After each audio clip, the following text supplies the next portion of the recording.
Assalamualaikum. Assalamualaikum warahmatullahi wabarakatuh. Alhamdulillahi rabbil alamin alladzi ja'alana minal muslimin wal mu'minin wal muhsinin was shaimin wal musallin. A'udzu billahi minasy syaithanir rajim. Bismillahirrahmanirrahim. Ya ayyuhalladzina amanu kutiba alaikumus syiyam kama kutiba alal ladzina min qablikum la'allakum tattaqun ayyaman ma'dudat. Shadaqallahul azim. Puji syukur kita panjatkan hanya kepada Zat yang Maha Ghafur. Salawat dan salam mudah-mudahan tercurah kepada baginda tercinta Nabi besar Muhammad sallallahu alaihi wasallam. Para jemaah yang insya Allah mendapatkan rahmat dan ampunan dari Allah Subhanahu wa taala. Alhamdulillah, malam ini kita memasuki malam ke-8 atau 9. Ada atau yang lain? 10. Ya, umumnya hanya 8 dan 9. Ada hikmah di balik itu, bahwa tiap malam itu sesungguhnya ganjil. Jadi kalau kita mencari malam ganjil, setiap malam Ramadan adalah malam ganjil. Hadirin jemaah yang berbahagia, insya Allah kita juga akan berlebaran di hari yang sama, insya Allah, untuk tahun ini. Dan insya Allah Idul Adha pun nanti untuk tahun ini kita akan bersama-sama. Itu menurut para ahli bidang ilmu falak. Hadirin jemaah yang berbahagia, kali ini saya ingin mencoba membahas tentang bahasan yang paling berat, yakni pembahasan tentang akidah Islam. Jamaah yang berbahagia, di dalam ayat yang dibacakan tadi, ya ayyuhalladzina amanu, wahai orang-orang yang beriman. Yang tidak beriman tidak hai. Artinya apa? Jadi iman itu adalah kunci. Artinya apa? Kalau orang tidak beriman, tidak penting, kata Allah. Kalau orang tidak beriman, orang urus.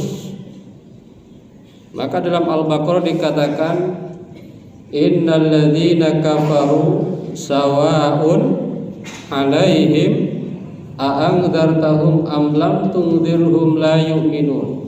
Enggak ngaruh. Kalau orang enggak beriman itu enggak ngaruh. Jadi yang diperintahkan untuk berpuasa adalah mereka yang beriman. Apa itu beriman? Beriman itu artinya adalah mereka yang memiliki akidah Islam. Hadirin jemaah yang berbahagia. Jadi kalau seseorang ditanya, apakah Anda Muslim? Jawabannya iya. Lalu apa ciri-ciri dari seorang Muslim? Indikator pertamanya adalah akidah.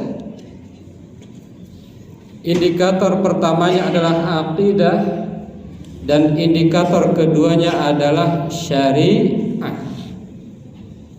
2. Akidah yang kokoh, syariah yang bagus, itu baru menjadi seorang Muslim. Kalau akidah tidak kokoh, syariah tidak kokoh, bukan seorang Muslim. Akidah tidak ada, meskipun mungkin syariatnya ada, dia bukan Muslim. Dia tidak akan selamat. Jadi kunci pertamanya adalah iman. Kunci pertamanya adalah akidah. Seberapa besar seberapa kokoh akidah kita kepada Allah Subhanahu wa taala. Apa itu akidah? Akidah adalah al-iman al-jazim, iman yang kokoh.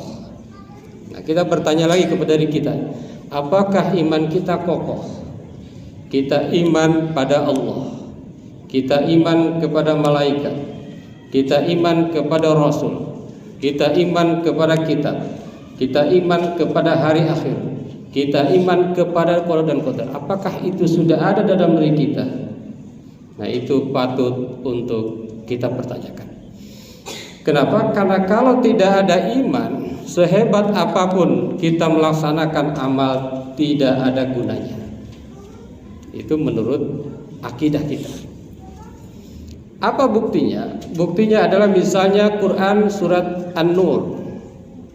Walladzina kafaru a'maluhum kasarabim biqi'ati yahsabuhu dham'anu ma'a hatta idza ja'ahu lam yajidhu syai'an wa wajadallaha 'indahu fawaffahu hisabahu wallahu sari'ul hisab.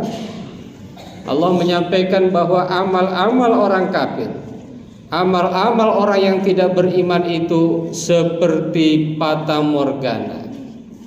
Jadi meskipun memberinya banyak, meskipun nyumbangnya banyak, meskipun kelihatannya ibadahnya banyak, meskipun manfaatnya banyak, tetapi kalau tidak ada iman seperti fata morgana. Dalam Quran surat Al-Furqan dikatakan wa qadimu ila ma 'amilu min amalin faja'alnahu haba'an mansura. Nanti orang-orang kafir itu orang-orang yang tidak punya akidah itu, ketika ditunjukkan amal-amalnya, jasa-jasanya, kemanfaatannya, baktinya selama hidup di dunia ditunjukkan, akan tetapi Allah jadikan amal-amalnya itu bagaikan debu yang berterbangan. Na'udzubillahi min dzalik. Hadirin jamaah yang berbahagia. Jadi kadang-kadang suka ada yang mengecoh. Hati-hati. Apalagi dengan ahli-ahli filsafat. Itu hati-hati sekali. Jadi misalnya ada pertanyaan, ada orang yang beriman tetapi amalnya sedikit. Ada orang yang tidak beriman tetapi memberikan manfaat banyak bagi orang lain. Mana yang masuk surga? Itu seringkali kita terdengar itu. Na'udzubillahi min dzalik. Semua tidak cukup dengan akal.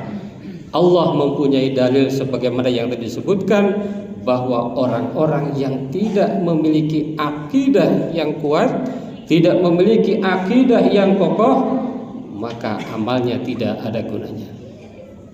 Bagaimana cara agar kita mampu meningkatkan keimanan kita, akidah kita?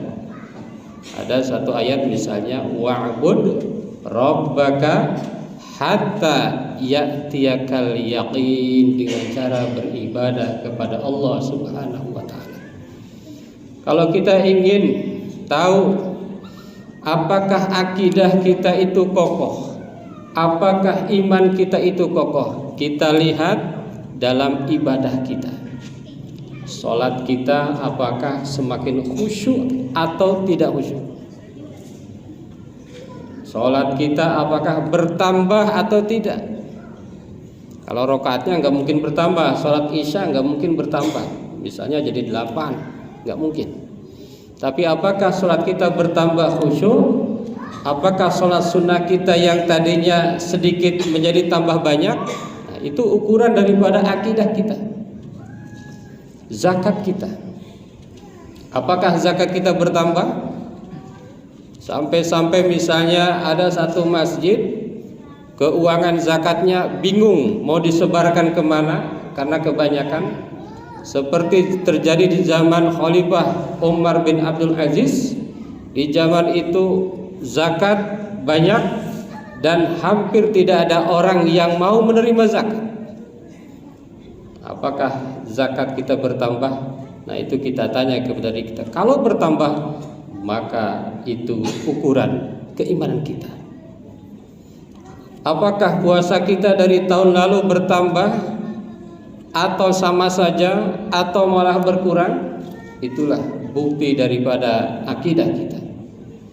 Begitu juga dengan yang nanti Allah panggil untuk berhaji, apakah hajinya itu mendapatkan haji yang mabrur, yang menjadikan dia menjadi manusia yang semakin bermanfaat.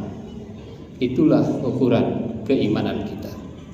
Hadirin jamaah yang berbahagia, oleh karena itu maka akidah itu semakin kokoh diukur oleh syariat.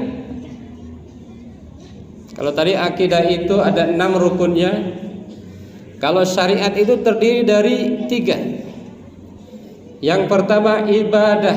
Tadi yang tadi disebutkan ada sholat, ada zakat, ada puasa, ada haji. Yang kedua di antara syariah sebagai tolak ukur dari akidah adalah muamalah. Bagaimana kita berjual beli. Jangan sampai suka ada yang mengatakan sholat rajin tetapi jual belinya tidak jujur. Jual beli ya, dan lain sebagainya, akad muamalah, pinjam meminjam dan lain sebagainya. Nah, itu adalah bagian dari indikator kita. Apakah akidah keislaman kita ini bagus atau tidak? Hadirin jamaah yang berbahagia. Yang ketiga dari syariah itu apa? Akhlak. Jadi syariah itu ada 3, 1 ibadah, 2 muamalah. Di antara muamalah termasuk munakahat di situ. Bagaimana hubungan antara suami dengan istri? Bagaimana istri menghormati suami? Bagaimana suami menyayangi istri? Bagaimana anak terhadap orang tuanya dan lain sebagainya. Itu adalah bagian daripada muamalah. Yang ketiga tadi adalah al-akhlak. Apa itu akhlak? Akhlak adalah halun nafsi da'iyatun laha ila af'aliha min ghairi fikrin wa ru'yatin. Jadi akhlak kita seperti apa? Sabar kita seperti apa? Taat kita seperti apa? Sabar, tawakal, ridha, ikhlas, malu. Bagaimana itu yang terjadi dalam diri kita? Kalau itu ada dalam diri kita semakin meningkat, maka itu adalah bukti daripada akidah kita. Jadi akidah ini memang sangat vital, sangat awal. Makanya kata akidah itu, para hadirin jamaah yang berbahagia, asalnya dari kata aqdun. Kita sering dengar akad. Akad itu apa? Akad, perjanjian, kontrak. Jadi kalau kontraknya salah, maka kesananya pasti salah. Sama dengan kita. Beda enggak antara mau ngontrak rumah atau beli rumah? Itu beda. Jadi kalau Anda akadnya Islam, ya harus sesuai dengan ketentuan Islam. Kontrak akidah. Jadi semakin akidahnya tinggi, yang lainnya insya Allah ikut semakin tinggi. Terus dan terus. Akidahnya tinggi, sholatnya makin bagus. Akidahnya tinggi, zakatnya semakin bagus. Cuma kalau ada pertanyaan, apakah ada orang yang tidak punya akidah tetapi sholatnya bagus, tetapi puasanya bagus, tetapi zakatnya bagus? Apakah ada? Nah, itulah yang diancam oleh Allah Subhanahu wa taala. Misalnya, kam min shaimin laisa lahu min siyamihi illal ju'wal 'atash. Tidak sedikit orang yang berpuasa, puasanya hanya lapar dan dahaga. Atau mengenai orang yang berinfak, Allah berfirman, ya ayyuhalladzina amanu la tubtilu shadaqatikum bil manni wal adha. Itu juga ancaman. Sedekah tetapi akidahnya lemah. Atau orang sholat akidahnya lemah, akhirnya dia riya. Wailul lil musallin alladzina hum an sholatihim sahun. Hadirin jamaah yang berbahagia, Insya Allah seandainya akidah kita semakin kokoh, maka ibadah kita akan semakin banyak dan semakin berkualitas. Dan kualitas ibadah itu pun akan terus memacu kepada peningkatan akidah kita. Mudah-mudahan akidah kita semakin kokoh dan kokoh sampai kapanpun, tidak tergoyahkan oleh godaan-godaan sebesar apapun. Terima kasih, mudah-mudahan ada manfaatnya. Wassalamualaikum warahmatullahi wabarakatuh.